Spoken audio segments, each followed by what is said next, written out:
which you taught last week. This population part. Yes, sir. Just bit problems in it. Nothing much in the course. No, my question was, वो तो मैं बाद में आ रहा हूँ. My question was, who find this course extremely difficult? Anybody?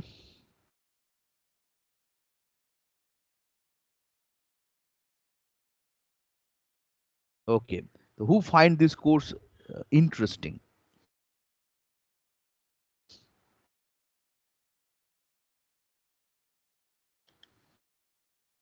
So nobody finds this course interesting. Okay, Ovideep. Ovideep Khare raised hand. Faisal Rafiq raised hand. Let me see how many people raised their hand.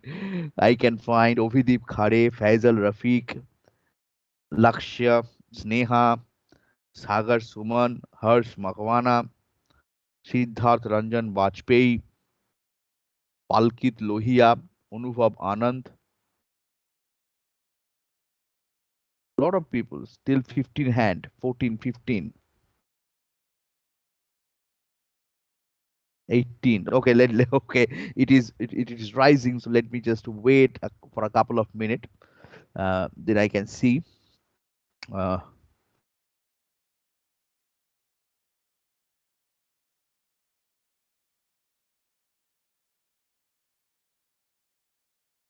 oh my God, a lot of people.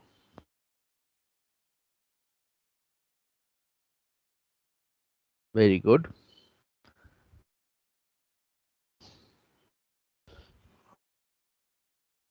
And also there are a lot of people who didn't find this course interesting. Obviously, it is not possible for all the people to like a particular course. It basically depends on your interest. And I know there are a lot of people over here who are not interested in economics at all. So they have taken this because maybe they have not find they didn't get a good engineering course in IIT, so they have taken it up. And we have this past experience that whatever you teach them, uh, they won't find it interesting because their mental setup is not at all um, conducive to do any kind of social science studies. It happens, absolutely, it happens. So very good. Uh, from this people who raise this hand over here, if I ask somebody that why do you find this course interesting?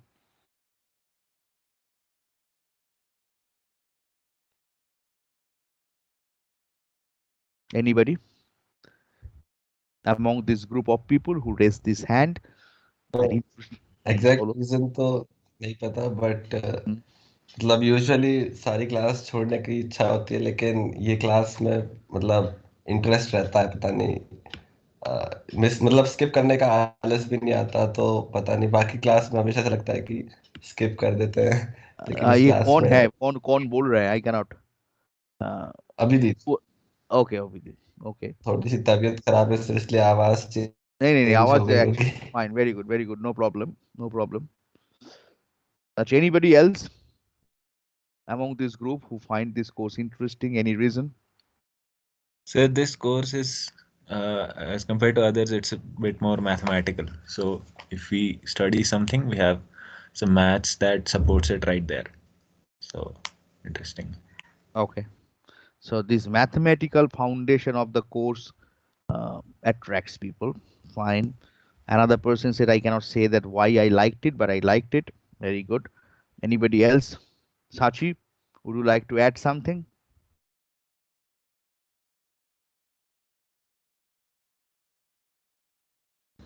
Sir 2 घंटे का lecture कभी कभी 1.5 घंटे में over हो जाता है तो स्टैग्नेंट नहीं लगता कोर्स, इंटरेस्टिंग लगने Okay. लग जाता है. Okay. Fine. Sachi?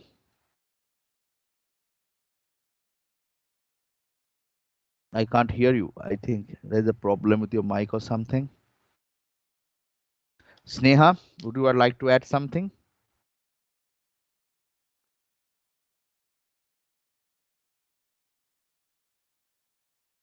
No, sir. Like, it was interesting, sir. But, Can't hear you properly. just,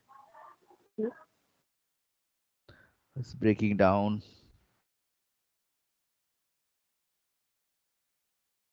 Okay. Faisal, Yes, sir. why did you like this course? Why did you Sir, find it मैं interesting? भी बोला ना sir, मैं sir वो maths. तुम बोलो, mathematical foundation.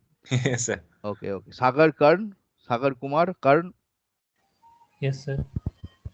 This is same reason, sir. same Mathematics reason. wala. Mathematics wala, same reason. Okay. Harsh Makwana,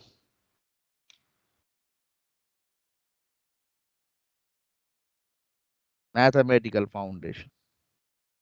Very good. And among the people who didn't find this course interesting, uh, let's say somebody can point out that what did you expect and what is missing?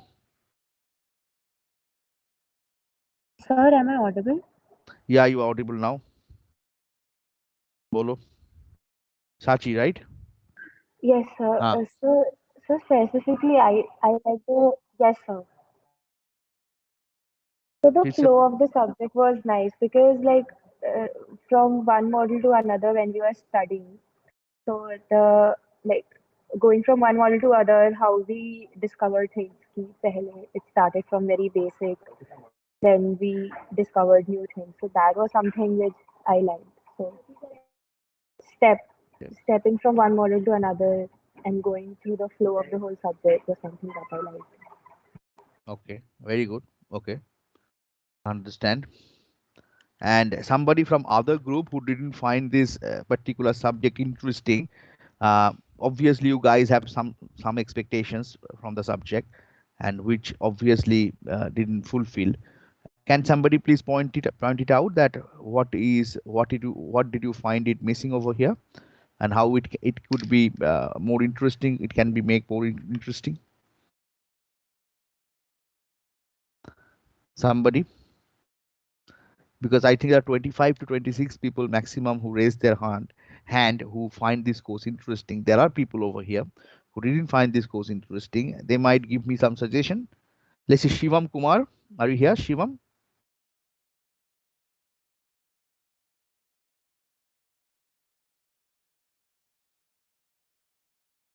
Shivam Kumar.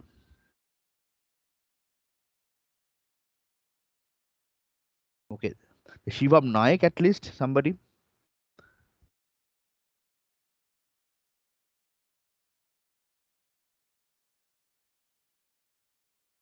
Okay, Vedika Gupta. Uh, Sir, I like this course. Okay, Like, I don't find it boring or anything, but okay, it just don't interest me that much. okay. Then what did you expect and what did you find is missing? Because Uh, you cannot expect that suppose a mathematics course is going to give you a lesson in English literature, right? So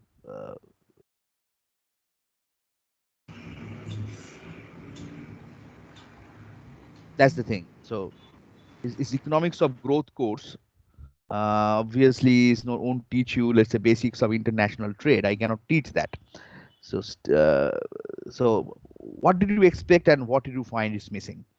Exactly, keeping in mind that you have registered an economics of growth course. Sir, keeping that in mind, the course is very nice. Okay, that means keeping that you are registering for economics of growth course, there is no complaint, right? No, no, sir. So that's basically the thing, that when you are answering this question, that why did you find this course interesting, you have to keep in mind that ultimately this is economics of growth course.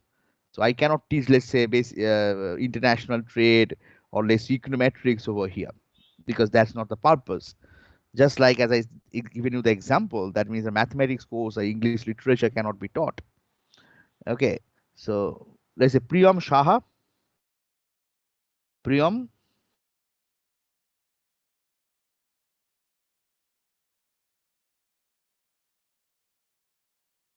That's the problem. So sometimes people just do not listen to the lecture at all.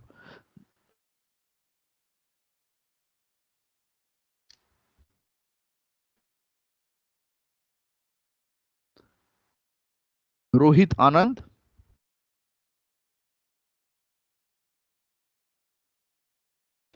Rohit.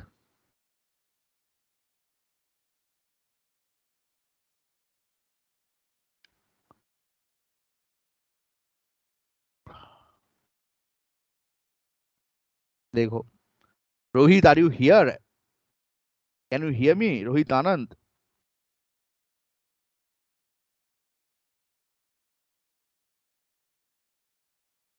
Okay.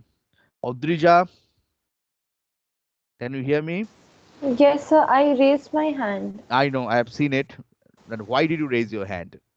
I found this course interesting because initially we started off with very basic questions, questions which we should have thought about, like why few countries are poor and why few are rich. So this is a very common question, and there's no rocket science in it. But then we don't usually give this a thought. So when the question like initially came up in the first class, so even I was wondering that why this could have been the case. And then later, as we went on exploring and we kept on adding new things like Shachi said. So that is what I found interesting, that we started off with the basics, but then it went on becoming more and more interesting as the time flowed. Oh, okay, okay. Thank you. Dev Agarwal, are you here? Dev?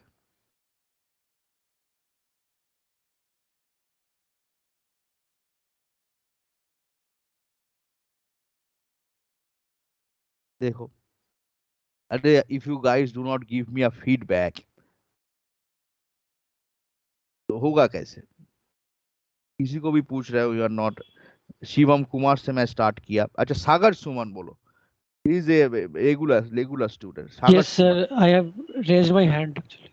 Okay, you raised your hand, then you. Okay, fine. Yes. But बाकी group से एक बार बोलो कोई. Hello. एक हाँ, कौन? Somebody said hello. Yes, sir. I said hello. I was saying hello. I mean, Dev Agarwal. Dev Agarwal, हाँ. Oh, you have already raised your hand. Sir, Okay. मतलब पहले भी raise किया था, but I don't know how my mic was not working maybe. So Okay, okay. अच्छा, दूसरे group से कोई तो रेस करो, कुछ कुछ तो बोलो. ऐसे शिवम कुमार, अभी I think Shivam is here, I think. He's showing it's available, right? Shivam? और ट्यूरे साई गिरीश.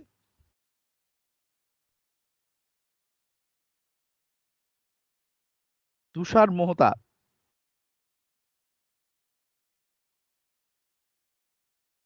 Yes, sir. हाँ, बोलो. Give me your Even I feed. had raised my hand. I put it down later. Okay. अच्छा, maybe अच्छा कोई तो बोलो जो hand raise नहीं किए थे. Somebody who didn't raise your hand. There's only one guy, Vedika. She has given her opinion openly and honestly, rather. Somebody.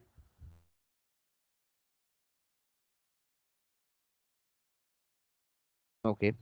Anyway, there's nothing can be done if you do not want to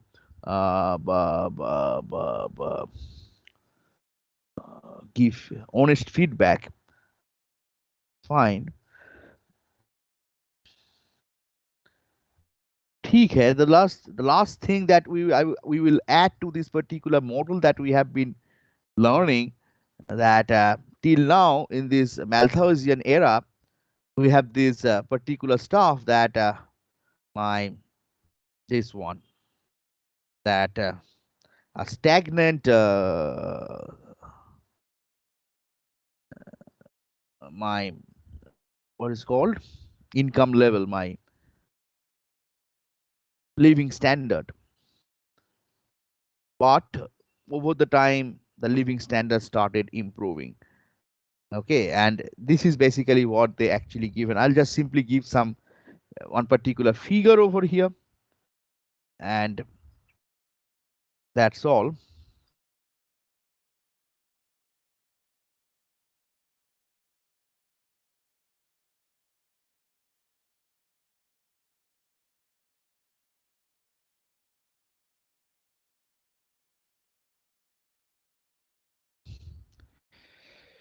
Uh,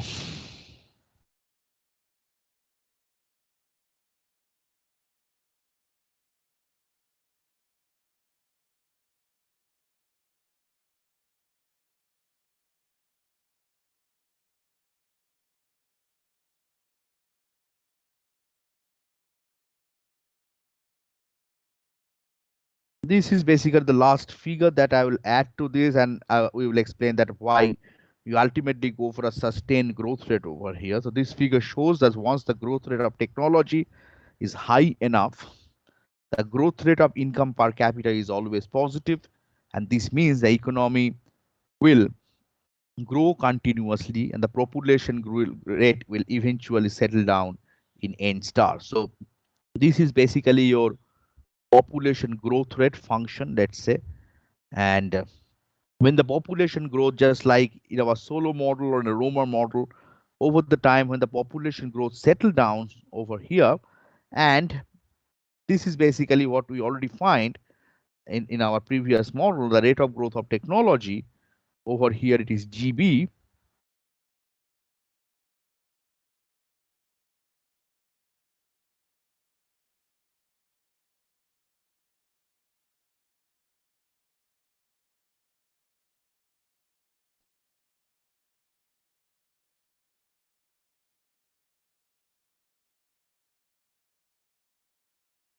And we have seen this kind of equation before from the Romer model. The rate of growth of technology is basically this 1 minus phi into n star. Population growth after a certain period of time, when it settles down and it becomes constant at a particular rate n star, and the output GDP per capita,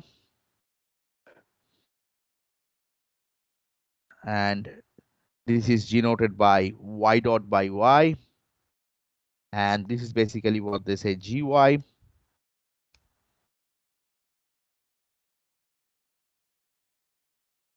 And from that particular production function that we have taken, it basically gives me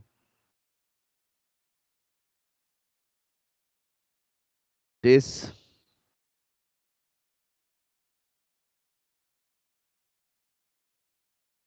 minus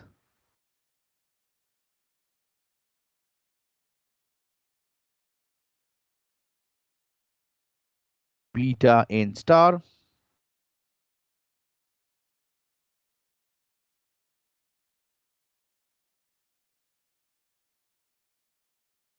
and which is basically ultimately after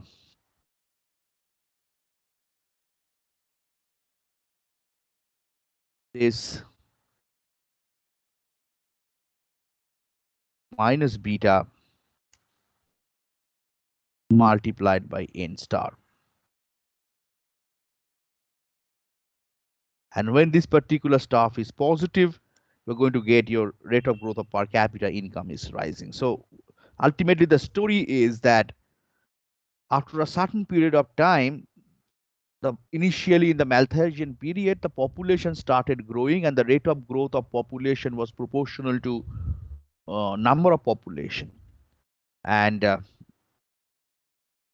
over the time when the population started rising, rate of growth of technology started rising. As the time progresses, population growth settled down to a particular constant level, let's say n star. But rate of growth of technology uh, remains higher than the rate of growth of population.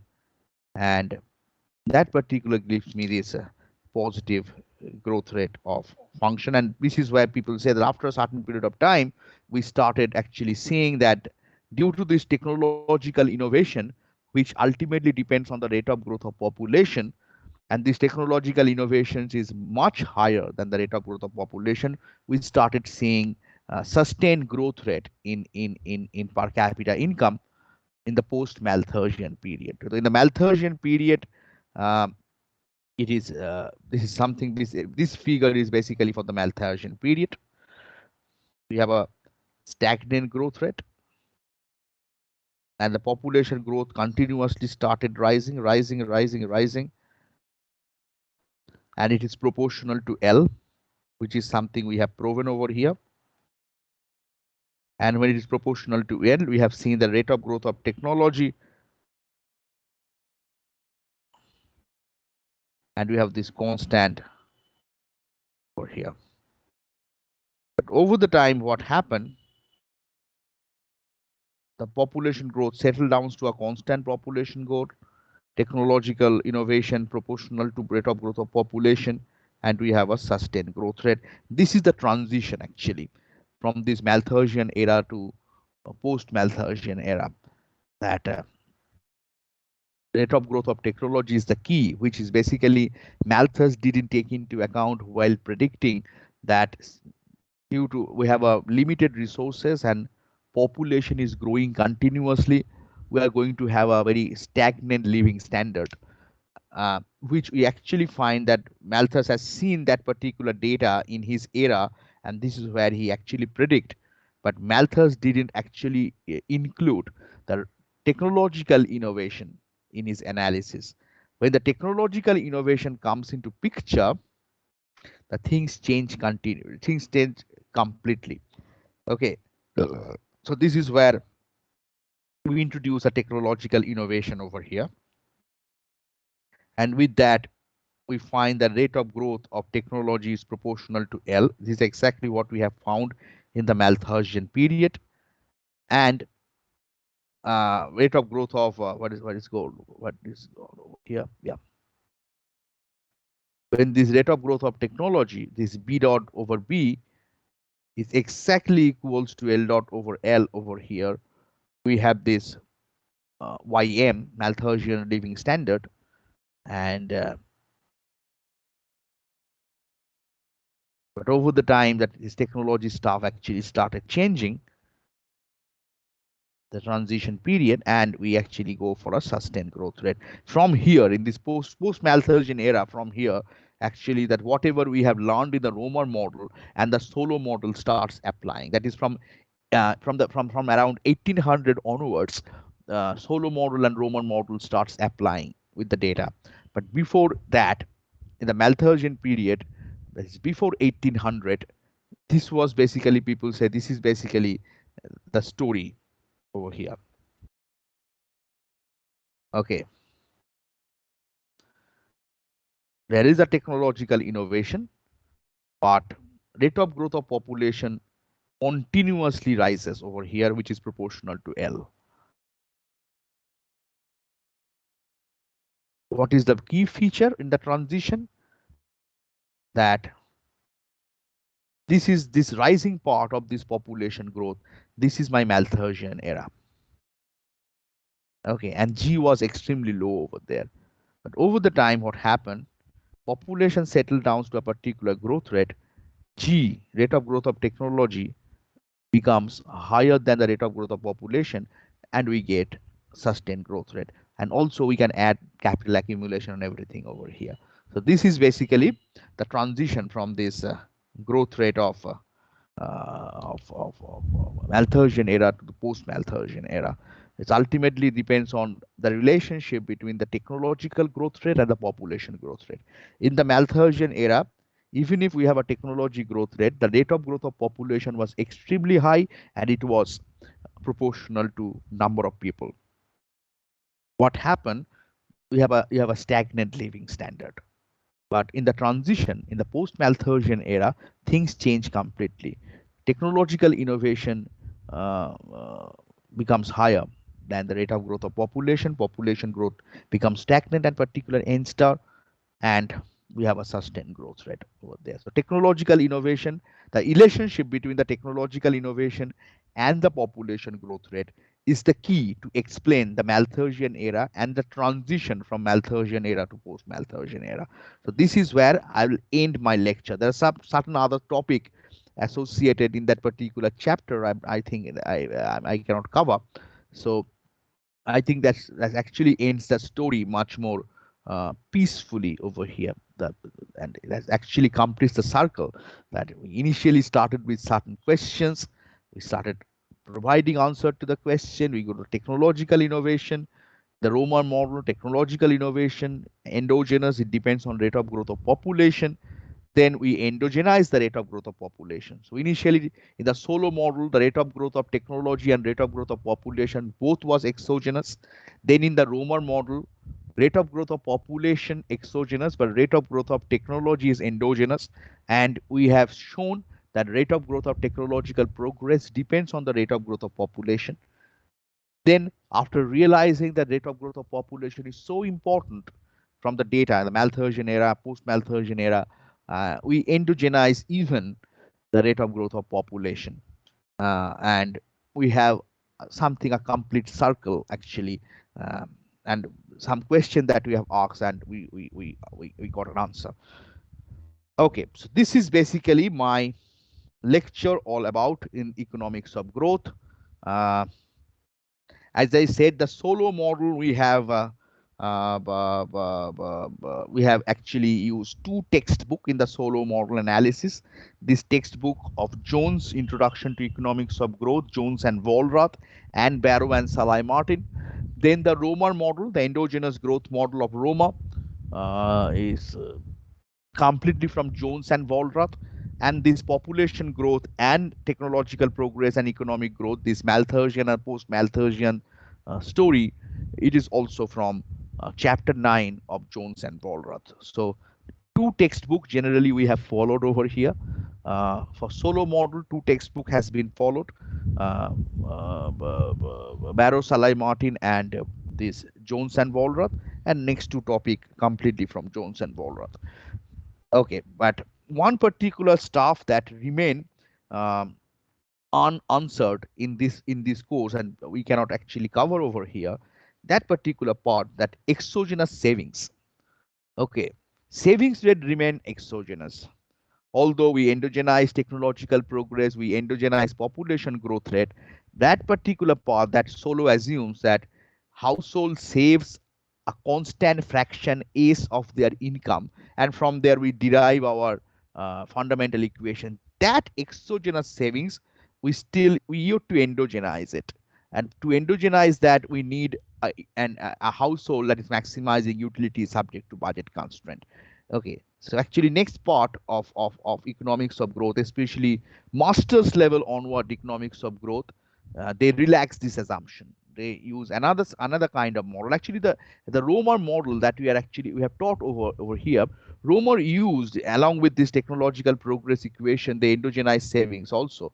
But I have not introduced that particular feature of Romer model over here because you guys didn't know the model how to endogenize savings. So that could be a advanced macro topic I might cover that. If I teach advanced macro later, I'll cover those particular stuff that endogenize against the savings rate, and everything will be optimal then. Then endogenous savings, endogenous technology, endogenous population growth rate, and they will interact together and actually see that what happens.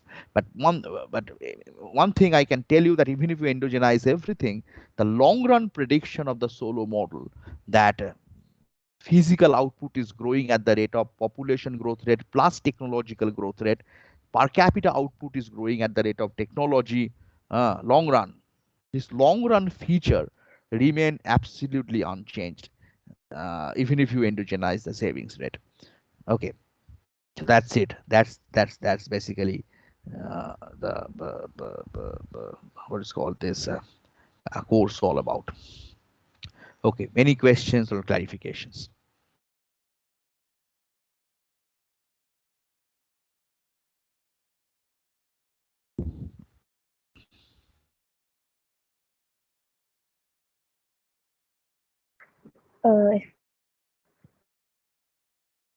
Bolo. Yes, sir.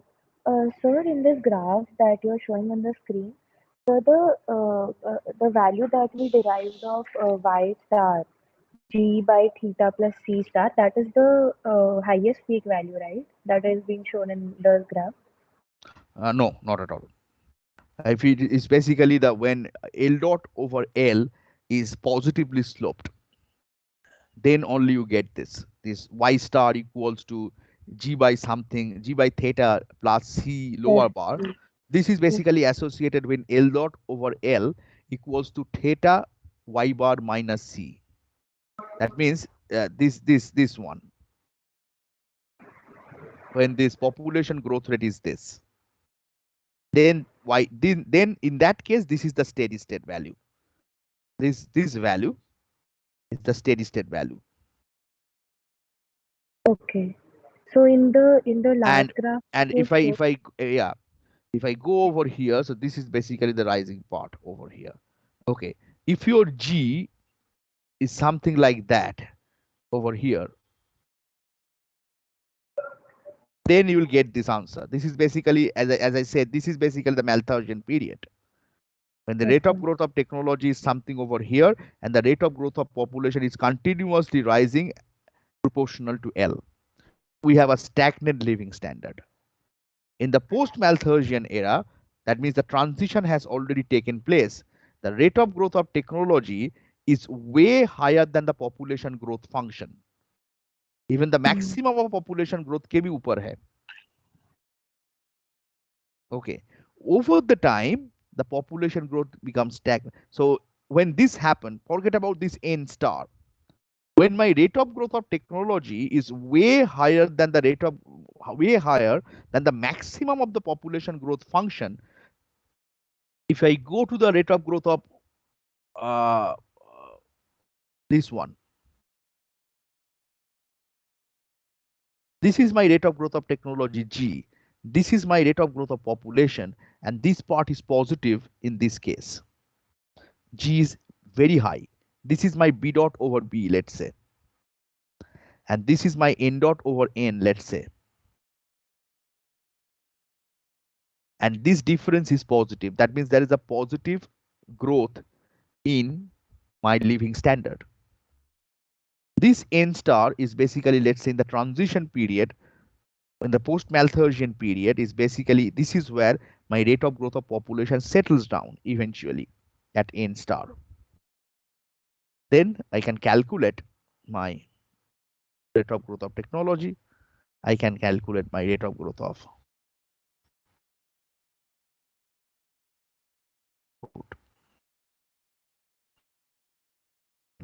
this is basically the figure with the transition post-Malthusian era. So as long as your this N star, you see, as long as your this lambda divided by 1 minus phi is greater than beta, you're going to have a positive growth rate. And what is this lambda? This lambda is basically stepping on the toe effect.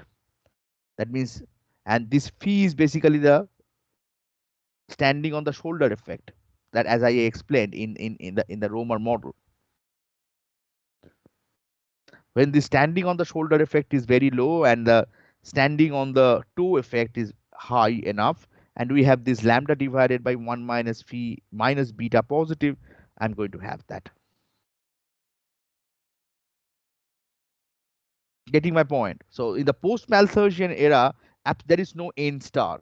I do not know where the population growth is basically settling down. The population growth in the Malthusian era is continuously rising. It depends on Y, and ultimately we have proven it depends on proportional to L. But over the time has happened, this is basically actual data of the population growth rate. And we have this hump shift. We are measuring population growth in the y-axis. I'm measuring the number of population, the x-axis.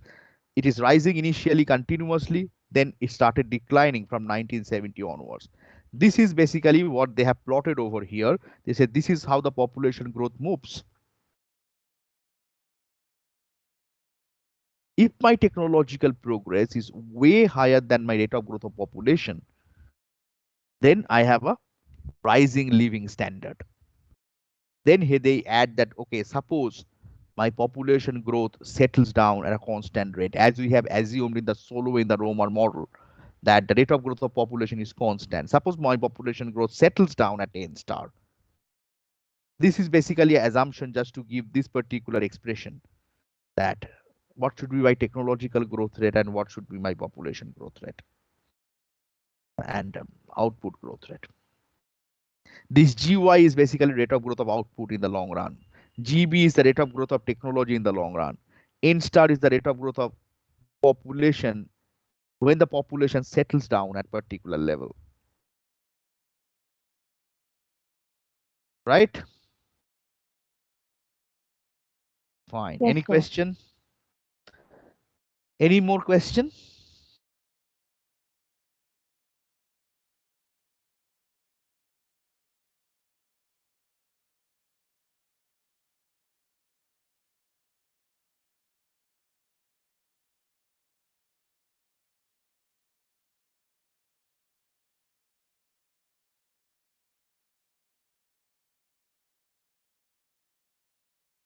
So you guys have your exam when?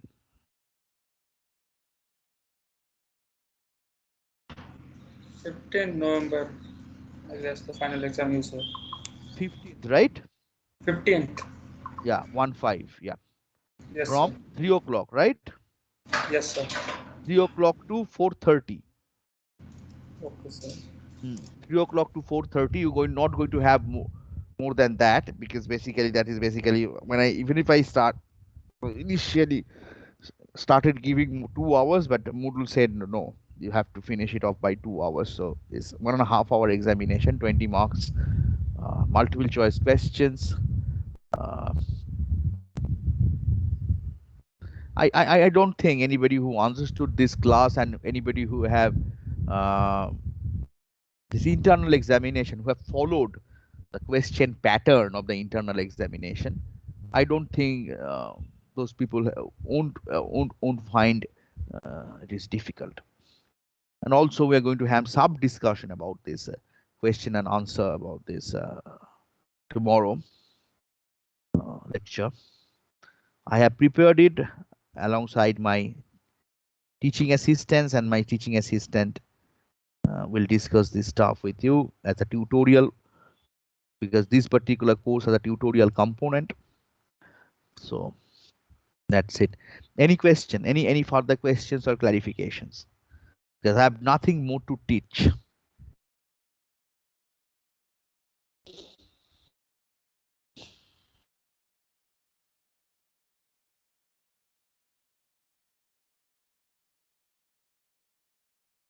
Sriman V, Yes, sir. Bolo, any questions, clarification? No, sir. How did you find this course? Interesting, sir. Pretty much. Good. Fine then. I have nothing more to say. If you guys any questions or clarification, you can ask me. Then otherwise, I'm going to end this lecture.